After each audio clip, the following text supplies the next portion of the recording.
ಯಾರಿಗೆ ಈ ಒಂದು ಸಿದ್ಧಿ, ಇವಾಗ ನೋಡಿ ನಾವು ಕ್ಲಾಸಸ್ಗಳನ್ನ ಮಾಡ್ತಾ ಇರ್ತೀವಿ, ಹೌದು. ಯಕ್ಷಿಣಿ ಕ್ಲಾಸಸ್ಗಳನ್ನ ಮಾಡ್ತಾ ಇರ್ತೀವಿ.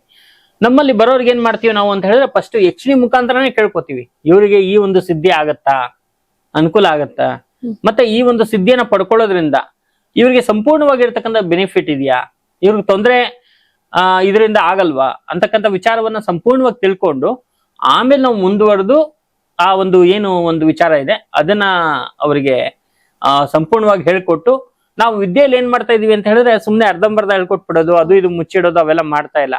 ಹೇಗೆ ನಿಮ್ಮ ಮೀಡಿಯಾದಲ್ಲಿ ಎಲ್ಲವನ್ನೂ ಕೂಡ ಓಪನ್ ಆಗಿ ಹಿಂಗೆ ಇದೆ ಅಂತ ಹೇಳ್ತೀವಲ್ಲ, ಪ್ರತಿಯೊಂದು ಕಡೆನೂ ಹಾಗೆ ನಮ್ದು ಪ್ರತಿಯೊಂದು ವಿಚಾರವನ್ನು ಕೂಡ ಸಂಪೂರ್ಣವಾಗಿ ಹೇಳ್ಕೊಡುವಂತದ್ದು ಒಂದು. ಯಾಕಂದ್ರೆ ಗುರು ಆಗಿರ್ತಕ್ಕಂಥವನು ಯಾವ್ದನ್ನು ಕೂಡ ಮುಚ್ಚಿಡಬಾರ್ದು.